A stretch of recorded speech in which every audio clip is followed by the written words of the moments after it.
میرا نام محمد تنویر ہے۔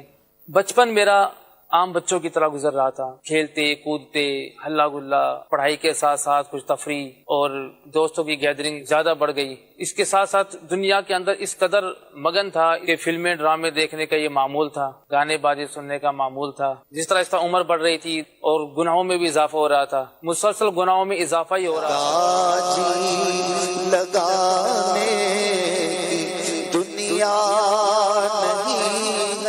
ایک بار میں دوستوں کے ساتھ بیٹھا ہوا تھا کہ سیر و تفریح کا پلان ہو رہا تھا، تو ہمارا شوق تھا مچھلیوں کا شکار کرنے کا، اور مچھلیوں کا شکار کیا۔ اس کام میں ہمیں کافی ٹائم لگا۔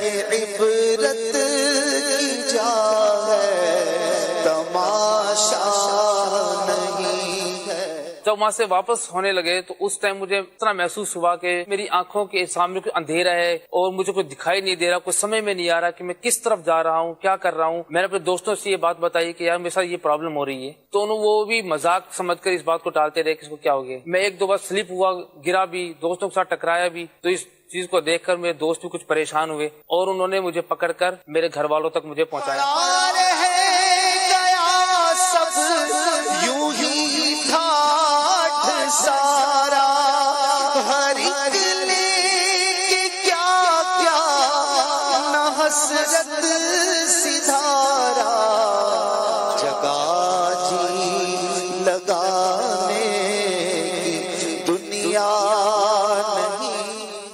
مجھے لے کر ڈاکٹر کے پاس گئے، ڈاکٹر نے چیک اپ کیا۔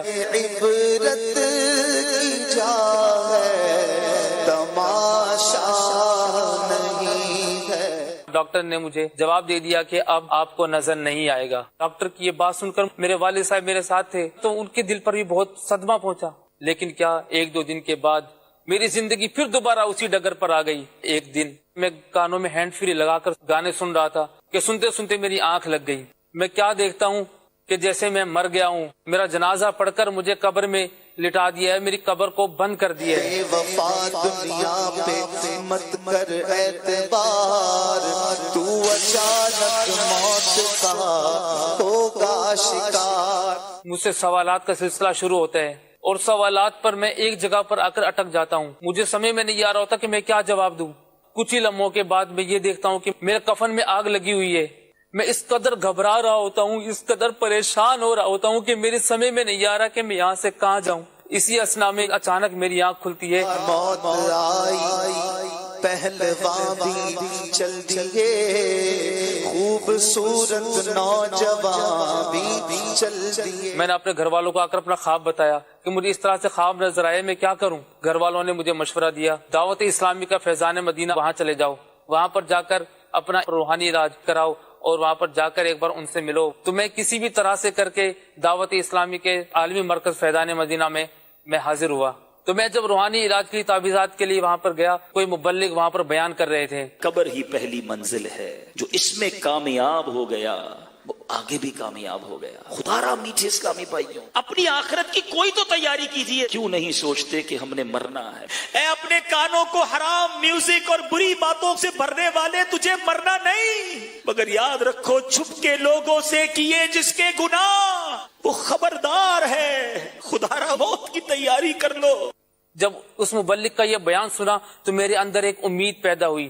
جو میں گناہوں کے اندر اپنی زندگی گزار رہا تھا، اس گناہوں کا احساس میرے اندر ہوا، اور اس دن کے بعد سے میں نے عہد کیا کہ میں اپنے آپ کو بدلوں گا۔ کر لے توبہ، رب کی رحمت ہے بڑی، قبر میں ورنہ سزا ہوگی کڑی، جگہ جی لگانے کی دنیا نہیں ہے، عبرت کی جا ہے، تماشا نہیں ہے۔ وہ ایک خواب تھا، میری آنکھ کھل گئی، آج میں آپ کے سامنے ہوں، لیکن میں اس میں مر بھی تو سکتا تھا، وہ میری زندگی کا آخر بھی تو ہو سکتا تھا نا۔ آخر یہ سب کچھ آپ کے ساتھ بھی ہو سکتا ہے۔